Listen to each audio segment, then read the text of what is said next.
What can we take from day one and weekend one of Vikings rookie minicamp? It came, it passed, and now we have to move on to the final phase of OTAs, minicamp, mandatory minicamp, all the fun stuff. JJ McCarthy donned the Vikings helmet and jersey for the first time. What happened? What do we know?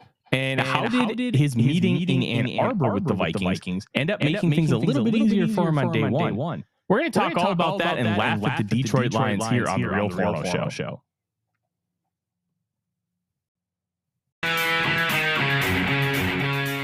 Welcome to the Real Forno Show, hosted by Tyler Forness, publisher at The Sporting News, contributor on SKOL North's Purple Daily, publisher of Substack Run In Shooter, the host of The Good, The Bad, and The Hungry on the Voices of Wrestling Podcast Network, and a founding member of Vikings First and SKOL. Is everybody still hearing an echo? Yeah, hopefully not. That would be just absolutely awful. Norpheus, are you hearing an echo? Are we still getting echoes coming through YouTube? I hope not. I hope not either. Because here it sounds great. Yeah, the annoying part is that we're waiting about 15 to 30 seconds on delay. Mm-hmm. To echo. Mother. Only me. Of course. Only me. Fuck me.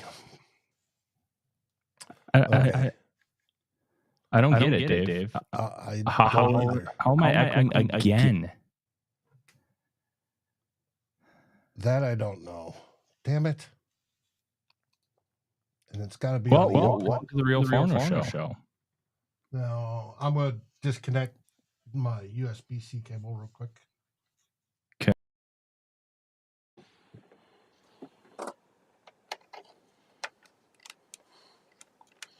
And reconnected.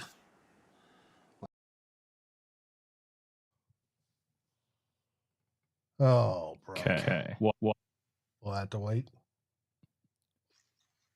And if this doesn't work, I haven't a clue. Let's go stop.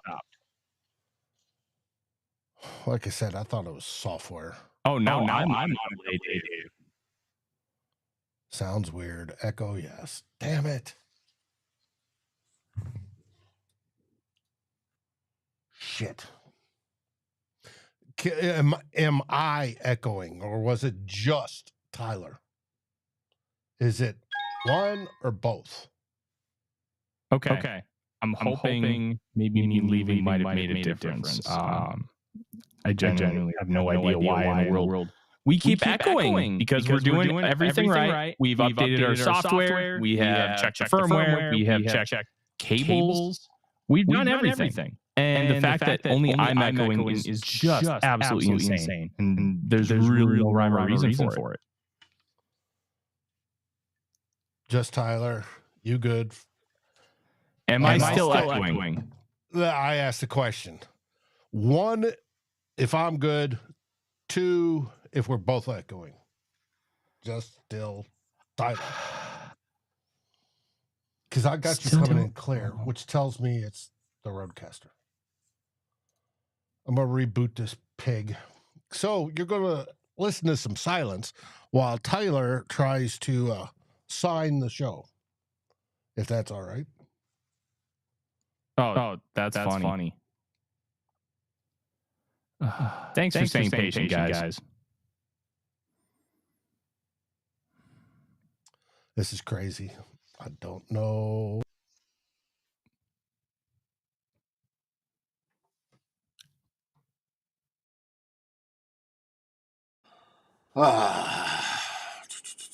Another program using my mic. I don't think so. Test. Can you hear me? I can't hear squat over my end because I got the Roadcaster off. But you may be able to hear me because I switched microphones real quick. Yes, Doc, it seems like a normal show so far. Don't trust me. It's driving me absolutely batshit crazy. Oh, wait. We're good now? We're good now? Joe You're just good said now, I think. You can hear me because I'm talking via a different microphone. Now I can hear myself here. Now I can switch back to microphones.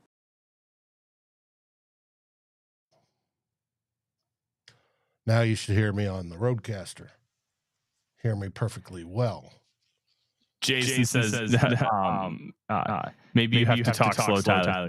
That's pretty good. I'm going to give you that, Jason. That was excellent. We're going to move forward like everything is good, thankfully. And I'm going to kind of start from the top to make it a little easier for Dave when it comes to podcast, because that's really important here as well. Yes. Welcome, ladies and gentlemen, to the Real Forno Show. I'm your host, Tyler Forness. With me, as always, is producer Dave. And the audio is bad again. Oh no! Oh no! Dave, I'm genuinely wondering if it's your Roadcaster. So hear me out. It went away when you stopped using your Roadcaster, and then it came back when you started using it again. Right. I'm wondering if it has to do with yours. It very well may be mine, but your audio goes through my Roadcaster to get to the computer. Oh, I believe. That's Now, well, maybe not, because you didn't talk when I shut it down. I'm going to try something. Northvia said that if I might have something connected to my microphone. I did do Purple Daily on Draft this morning. I closed that tab, but I didn't close the window. So I'm going to completely exit out of Chrome and then come back. I hate Chrome with a passion. Yeah, maybe that's it, because I keep using Chrome. I haven't downloaded Brave yet, so maybe I should do that. All right. I'm going to do that. All right. People, I thought we had tested this weekend. We had tested it after the last show and thought we had it fixed. Obviously not. I was thinking it.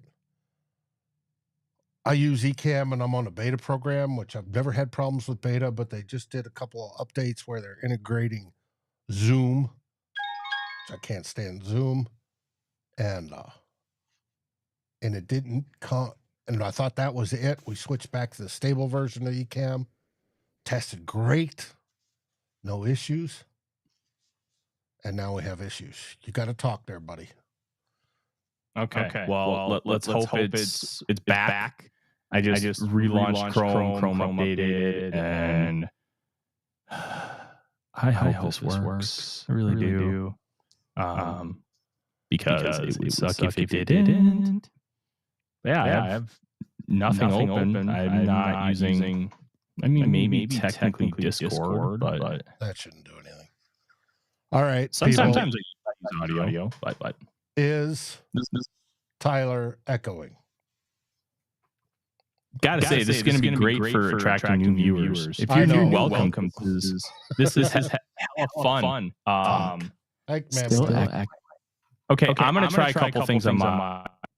Well, no, you stay right there. I'm going to switch. I'm changing what microphone that Ecamm has set, because I think that might help. Okay. Yeah. Christmas channel. I blame the Goff contract too. It is a new Kirk Cousins contract. We're going to talk about this once the echo is gone. Which is wild because we tested this right after. Dave, do you have YouTube open? No. Okay. I have it open on my phone, but that's it. Okay. Not connected. I'm trying to think of everything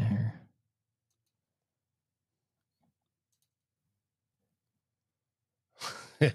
Yes, we know Forno's sounding like the all-powerful. We're trying to figure it out. Yeah, Did you figure out something? I just don't get it. The what? Did you figure it out?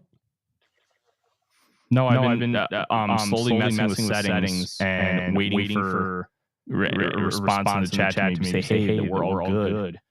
And this is just insane. I got nothing. Okay. I'll shut the roadcast. No, he's talking to me. That works. I think he's talking to me, and I'm starting to hear an echo through your end for some reason. Don't know why. All right, I'm shutting. Okay. Well, let's hope that I'm still good, and if it's Dave's roadcast, at least then we have an answer. Would absolutely blow, because then we got to figure that part out. But yeah, this is professional equipment, and we like sitting in mom's basement after a round of D&D. It's just, it sucks. It really sucks. And we're lucky enough to have 52 people watch us figure this out, which is honestly wonderful and hilarious all at the same time. Dave, we're going to get to see the rest of your office. Cool. Working. What does that mean? Does that mean the echo's gone? Oh, Dave, we're good now. The echo is gone.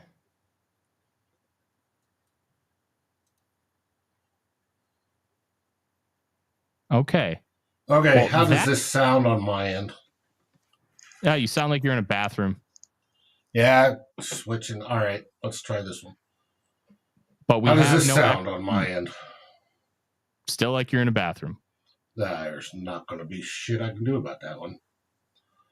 Okay, well, at the very least, the echo is gone. Well, we can try and figure that part out later. And I just wish that we had an answer, because this keeps happening. And luckily, we were able to figure that out on the fly. But I'll give you guys a little inside baseball.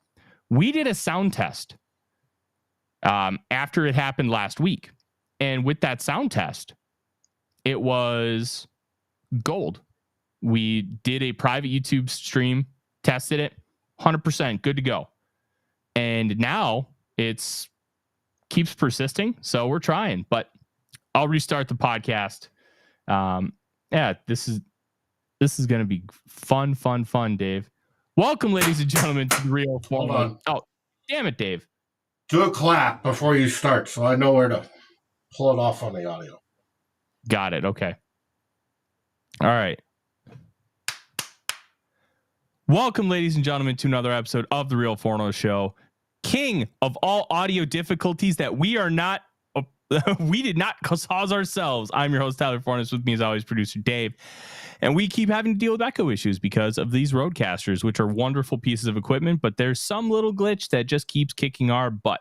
Freedom Thinker 1984 says the real answer is Tyler's ascended to godhood. Well, I should tell my wife that and see what she says. That would be a fun conversation. Let's start here. Jared Goff just got a massive contract extension, 4 years, $112 million with $170 million guaranteed. The Detroit Lions just gave themselves the new Kirk Cousins contract. It's no secret that Jared Goff has been good, but he has an elite offensive line. He has an elite play caller. He has really good weapons. And what happens when they're not going to be able to continue to re-sign some of those players? They're giving Amon-Ra St. Brown $30 million a year. That's absurd. He is not that good. He is good. He is not $30 million a year good. Penei Sewell, worth every penny he got. That dude is just phenomenal as a football player. And he is the best tackle I've ever scouted. Just an incredible football player. Number 2 in that class? Christian Darrisaw. And that is going to really be an interesting test for the Detroit Lions with this Jared Goff contract. Yeah, he was making a good amount of money, but they still had so much flexibility because of their rebuild. and how they were building up the roster. Now they're going to be cap strapped. And the Vikings were not cap strapped in 2018. They were after 2018. And that's when things kind of started to collapse. And that's when you need to put more on your quarterback's shoulders. Is Goff going to be able to do that? Is Goff going to be able to do that when Ben Johnson's gone and somebody else is the play caller? It's not like you could take an elite play caller and then just put in another elite play caller. Unless you're the mid-2010s Washington Commanders, it doesn't work that way. Now, the mid-2010s Washington Commanders, if you remember, Kyle Shanahan, Sean McVay, Kevin O'Connell, all called plays. Matt LaFleur was on that staff too, and he's a pretty dang good play caller. So it's going to be really interesting to see how Goff evolves. But right now, it's the Kirk Cousins contract. And they're going to have to win quickly, as RMer in the chat says. They're going to have to win the next 2 years, and it could get bumpy. They fooled themselves into paying Jared Goff more per year than Lamar Jackson.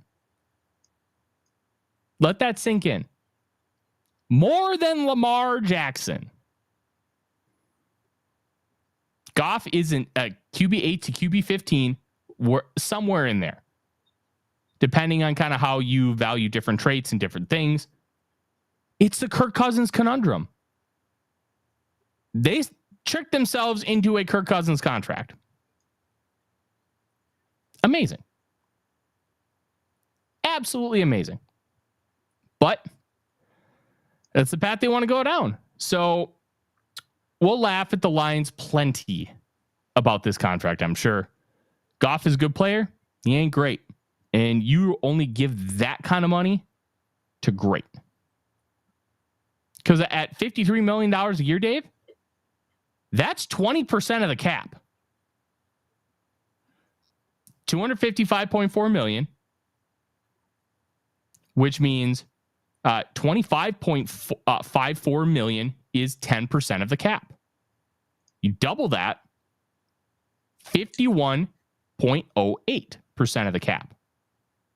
Jared Goff, on average annual value with this extension, currently is going to be making 20% of the cap, more than it. Now that's going to change when new cap numbers come out, but that's still absolutely bonkers. The only guy on average annual value making more than him is Joe Burrow. Woof. Big time woof. But it is what it is. Like, there's not a whole lot you can do about that. And they felt like they had to pay him. Did they?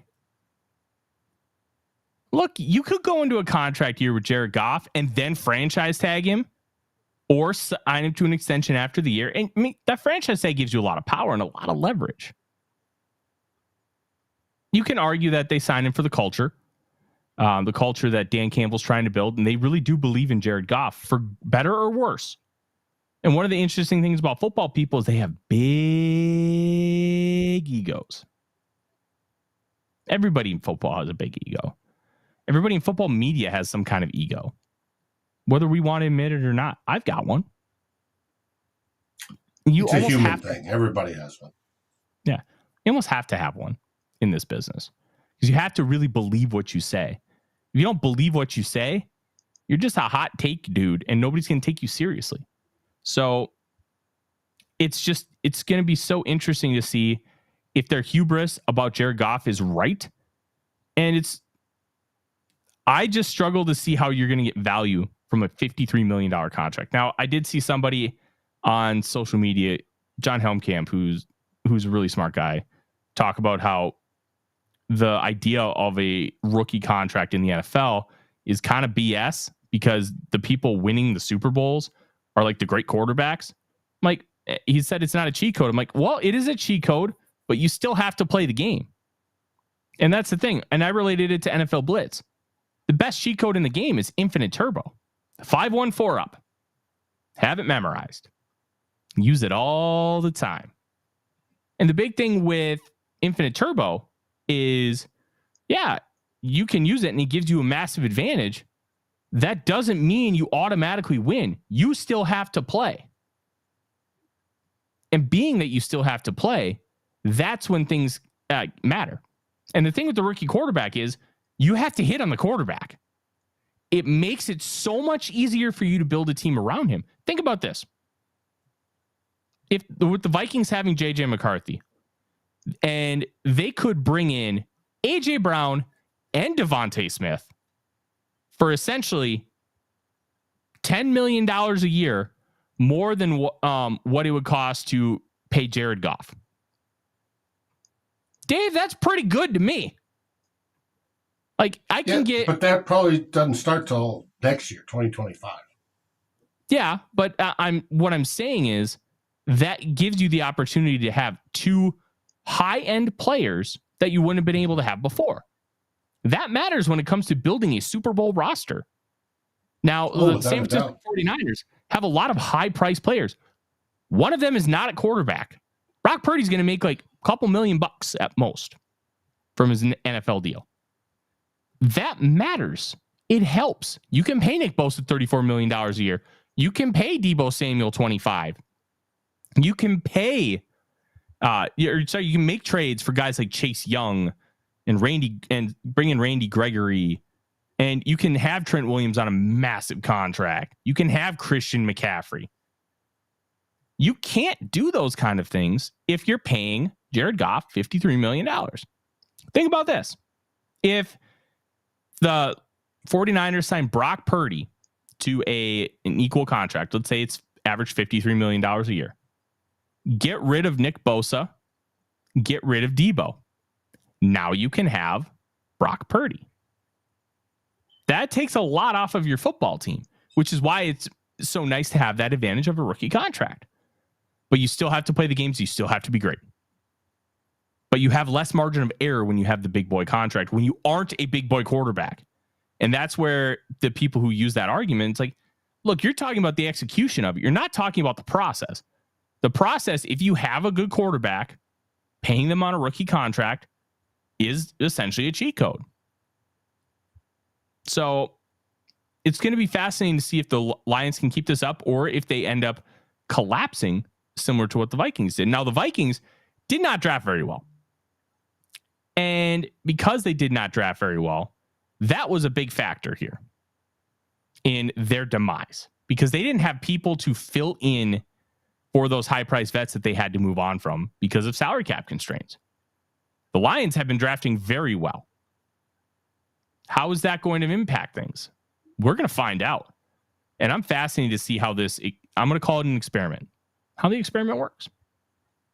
But we're not here to talk about Jared Goff. We're here to talk about the reason why the Vikings moved on from their own Jared Goff, Kirk Cousins. J.J. McCarthy. Now, McCarthy is a fascinating player. I'm going to read you some quotes. So he had a private workout set up before the NFL draft with the Minnesota Vikings, and the Vikings wanted to meet with all the top quarterbacks they had a realistic chance of getting.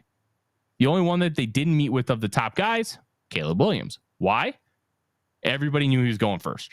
So it's like, well, we're going to get all our intel, but do we need to make that trip?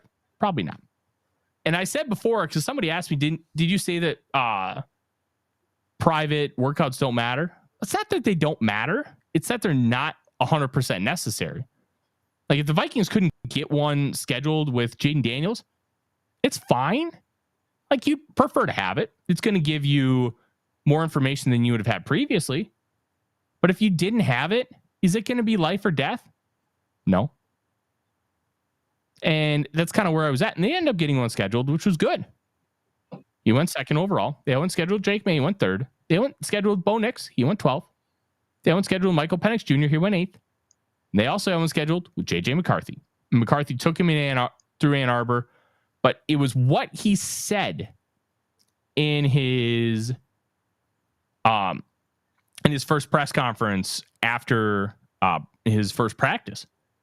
And he was asked about how the visit from the Vikings ended up helping him with the preparation to come here. And he says, in quote, for sure, a lot of value for the Vikings coming because they have specific footwork that they want all the quarterbacks to do. Just being introduced to it early on has been huge because right from the get-go, once they drafted me, That's the footwork I started doing. Same thing with concepts. A lot of familiar concepts going back all the way to the formal interview at the combine. So having those opportunities to learn early on has been huge, end quote. That's big. Little things matter. And they got McCarthy ready, per se, before he even took the field for the Vikings. McCarthy knew what he needed to do. McCarthy knew what their expectations were, what they wanted. And I think that's great. Now, how is it going to matter once they really get into things? Because it gives you a head start. But is it going to be a head start where he's going to take it and keep the lead and never look back? Or is he going to have the head start and be like me in a 100-yard dash and I get smoked? We just don't know. And I think it's going to be fascinating to watch him develop and watch him continue to grow. But I do want to point out something that O'Connell said about that visit. And I can't remember who this was from. I think this was a piece that Albert Breer did talking about the Vikings' path to getting McCarthy. McCarthy took them to this local delicatessen called, I think it was called Zuckerberg's. It's been on like Diners, Drive-Ins, and Dives and those kind of shows. O'Connell says it was pretty crowded at the time, which I liked because it allowed me to see him in a setting around fans and other students. He was very popular, obviously, and super engaging and friendly, comfortable in his own skin. I thought that was really cool. If you're going to draft a quarterback, your hope is one of the faces of your franchise, and there's no real evaluation to that. There are a lot of positives that can come out of it watching them in that setting. JJ was absolutely that. I left campus that day thinking that we could build around JJ and McCarthy. And I think that's an important way of phrasing it by O'Connell. You're not just drafting a player. You're drafting a person. You're drafting a guy that you want to be front and center for the Minnesota Vikings for the next 15 to 20 years.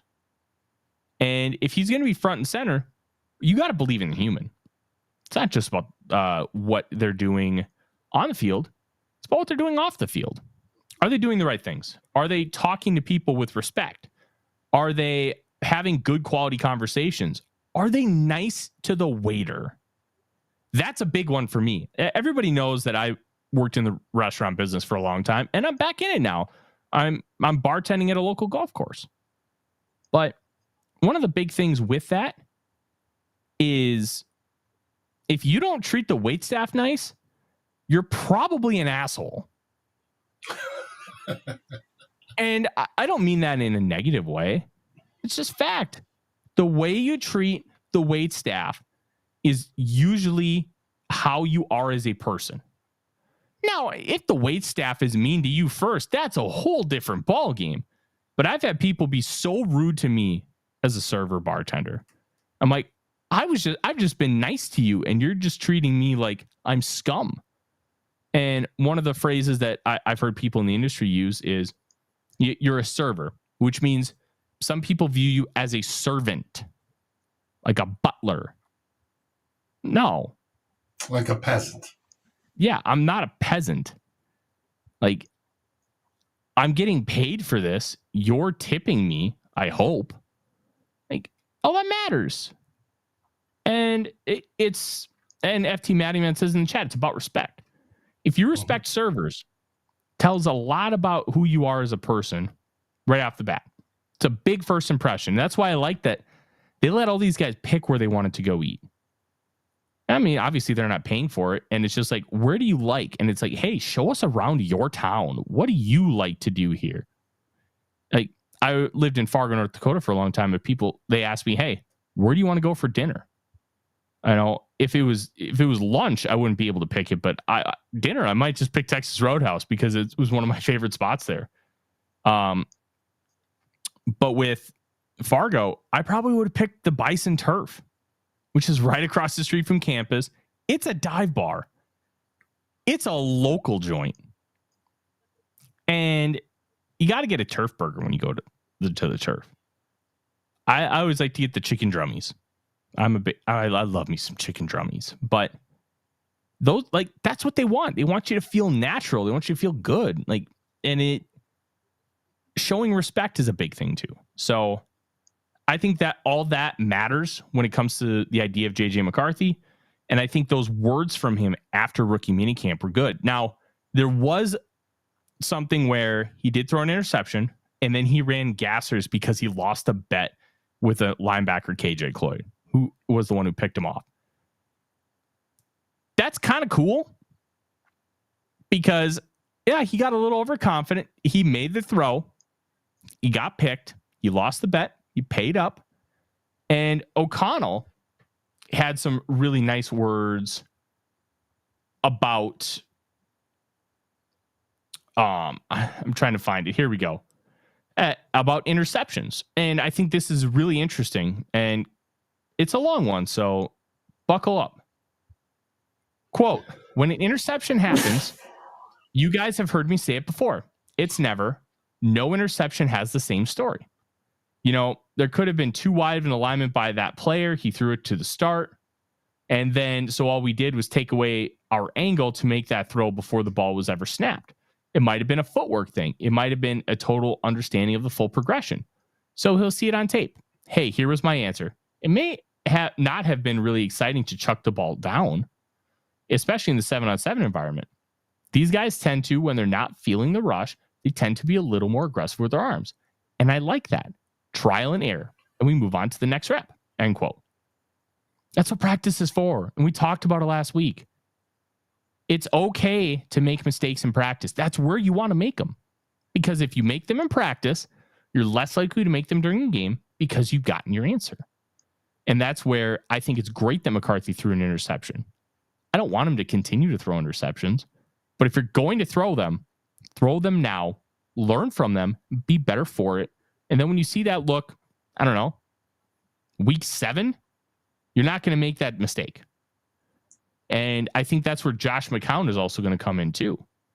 Because McCown talked about a specific play where they did a drill where it was just throwing 8-yard stop routes, okay? You get bail technique and cover 3. So bail technique is when they've got their hips flipped, so they have outside leverage, so they're protecting the outside, okay? And you're basically facing the quarterback. Well, you're running straight back. So an 8-yard stop route, you sell the deep ball and then you stop on a dime 8 yards. But if you don't sell it well enough, they can just explode forward and intercept the ball. And that's what happened to McCown. Quote, McCown outlined the drill for McCarthy, and while he relayed the thought process, what the thought process should be, he told a quick story. Almost a decade ago, McCown played quarterback for the Cleveland Browns against the Denver Broncos. The Browns called a play that asked for McCown to fire a pass from the left hash to the right sideline on a stop route. And guess what? Aqib Talib intercepted it. That's a big thing. Aqib Talib intercepted the football. And that stinks. But it also is good that the Vikings have somebody like Josh McCown to be there for JJ McCarthy. They also have somebody, Kevin O'Connell, who played the position. They didn't really play long at the NFL level because he just didn't have the requisite arm talent. But McCown was a starter across many organizations. That matters because you're going to have real life experiences that are going to help you. And that is going to be massively invaluable. Massively. And I think that's really important when you're having a lot of these conversations, Dave. It's going to be massively important to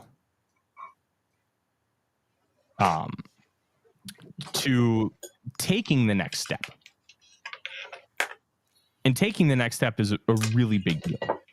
So I think that's awesome. I also want to see him continue to develop. And continuing to develop is going to be a big thing. And by the way, Dave, you are not muted. Wonderful.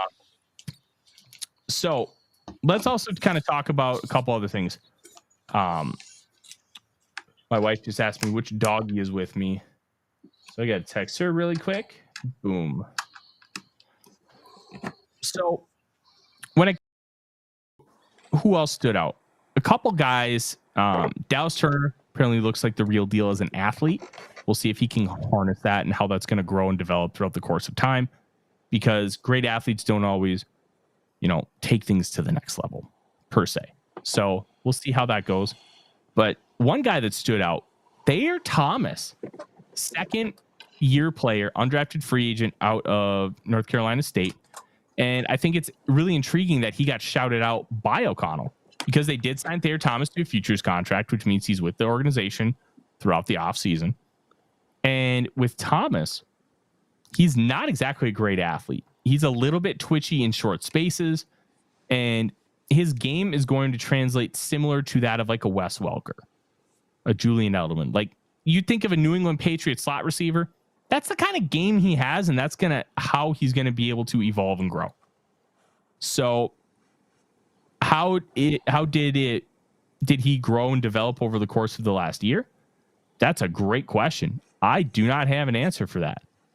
But I will say that when you have a player like Thayer Thomas in the building, you can make things happen for him. You can get him in those situations, and he can do a lot of those things. So we'll kind of see how things grow and evolve and adapt. Cheddar, here's my wife coming home. He's going to get all excited. And I think shouting out Thomas, he could end up being a rosterable wide receiver this year. Plus, he's going to have to play special teams. But there's a big question mark after wide receiver 2. Who's going to be wide receiver 3? I think it might end up being Trent Sherfield.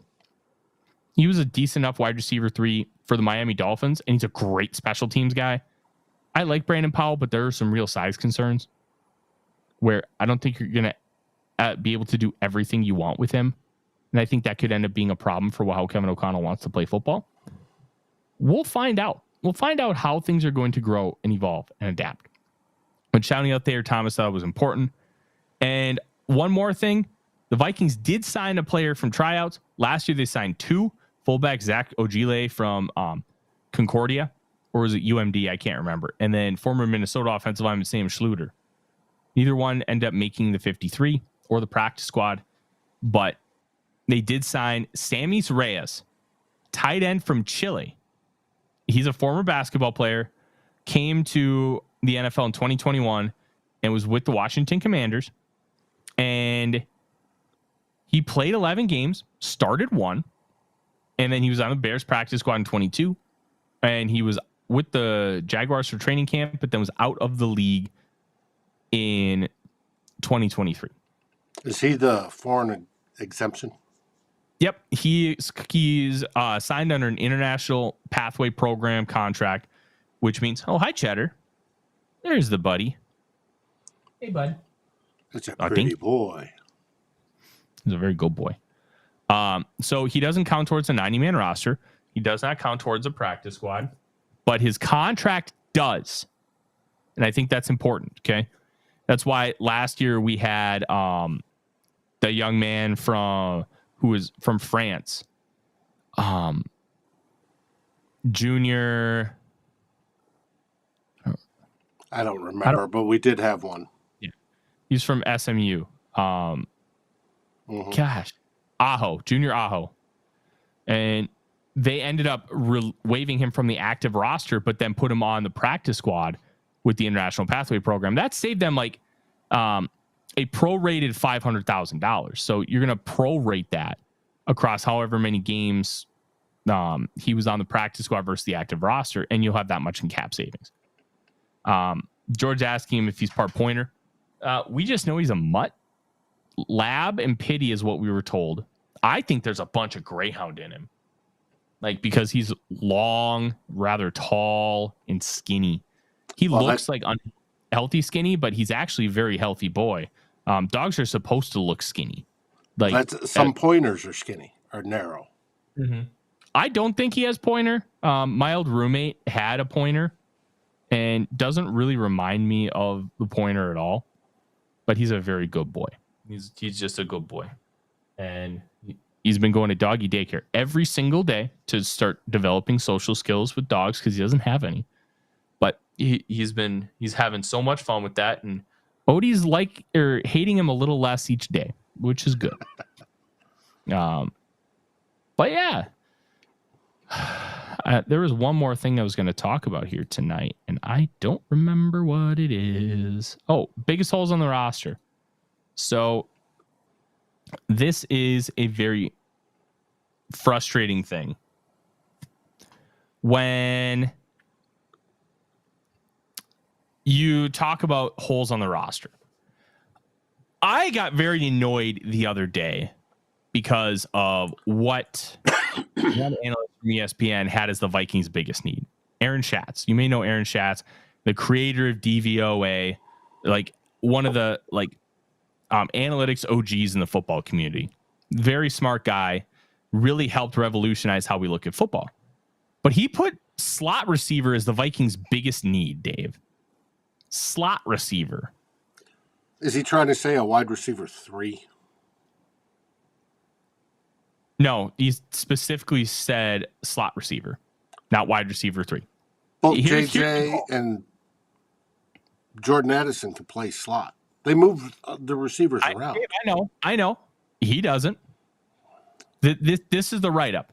Justin Jefferson and Jordan Addison are an awesome team on the outside, but the Vikings receiving corps really falls off after those two. Brandon Powell is likely the starting slot receiver. He did manage an average DVOA and 44 targets in 2023, but his 324 yards represented a career high after 6 years in the league. Trent Sherfield caught just 11 passes in Buffalo last season. Jalen Naylor has just 12 catches in 2 years for Minnesota. There's a lot of unknown names on this depth chart, and the Vikings would be a perfect team to call or give a call to an unsigned free agent. How do you look at this roster and say that slot receiver is the number one need? I think he's meaning wide receiver 3. Even so, how do you look at this roster and say wide receiver 3 is the number one need on this team? I don't know. I could do interior defensive line, interior offensive line. There's plenty of spots that could be beefed up in depth. That would be nice. But because wide receiver 3 is, part of the production, maybe more than the two previous positions I mentioned. I just thought it was a severe misunderstanding of where this roster is at. A severe misunderstanding of how bad this defensive line is. Harrison Phillips is the only good football player. Jonathan Bullard is okay. Jerry Tillery has been okay to bad. And everybody else is unproven or just developing. Yeah. Like Roy. It's fascinating to me how you can say, oh, slot receiver is the biggest need on this football team. It's just a misunderstanding of football.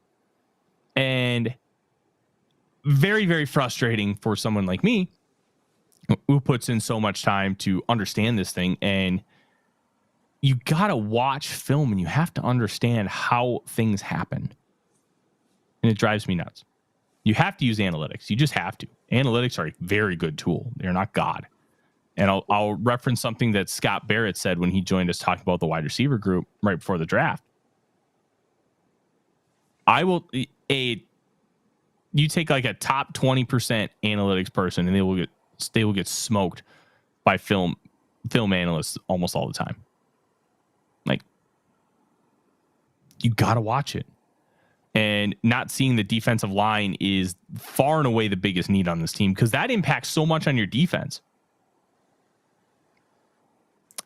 It's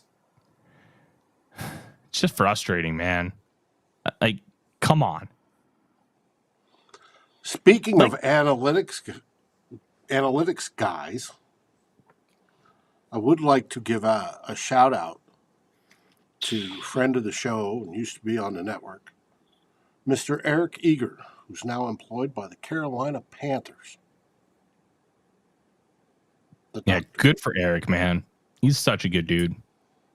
Mm-hmm. I know he's very snarky online, but in person, he's not that way at all. Just a genuine human being. And not only is he a statistics nerd, geek, he's got a doctorate in the whole thing. Mm-hmm. He played college football. Yeah, he knows the game. At MSU Mankato, or sorry, MSU Moorhead. Like, go Dragons, by the way. Yeah, he was good. Congrats to Eric. It's got to be a good gig in that front office. If he's leaving Sumer Sports, it's got to be a good gig. And Sumer had to be good if he was leaving PFF. Yeah. And I'm very intrigued to see what this means kind of moving forward. Like, good for Eric. Good for Eric, man. That is our show, Dave. Not a whole lot to talk about. We're in the midst of a lot of different things with the Minnesota Vikings. We're going to eventually start talking 2025 NFL draft. And I think that might be Wednesday's show, talking about why the Vikings approached the 2024 NFL draft the way they did because of 2025. And I've got a couple things that I have to say about that, which is going to be a lot of fun. We'll talk about that. Defensive tackles, that was brought up, that they're probably going to target a defensive tackle in 2025. No, they absolutely should. And I think the reason why they passed on Johnny Newton was revealed this past week, because now he has a Jones fracture in his other foot. And sometimes when you have a leg injury, your other leg will automatically overcompensate. And then that becomes more prone to injury. So he's 300 pounds and he's got 2 foot injuries, 2 broken foots. And the best way to fix that is to get the surgery or whatever is needed and then stay off of it for forever, for a good amount of time. And yeah, that doesn't match with an NFL timeline. No. Just really unfortunate for him. But we're going to talk about defensive line. We're going to talk about strengths in the draft. We're going to talk about why things matter in certain situations, why you plan out multiple years with this process and don't just take a guy to take a guy. There's a reason why the Vikings structured their drafts the way they did the past 2 years. And there's a reason why they have plans for how they're going to approach it in 2025. And we're going to talk all about that. We're going to have a lot more coming up here on Vikings First and SKOL. Don't forget to like, subscribe, and ring the bell so you know when we're going live. And hopefully next time we don't have any audio issues. Hopefully not. I hope not. It's not our fault, which is the annoying part, because we're doing everything we can. It was great all up until this last month. Yeah. I'm Tyler. He's Dave. SKOL Vikings, everybody. SKOL Vikings. Like, subscribe, and ring the bell to get notifications. It helps us grow this community that we all love, our Minnesota Vikings. And on behalf of Tyler Forness and myself, Dave Stefano, thank you so dearly for watching the Real Forno Show. SKOL, everyone.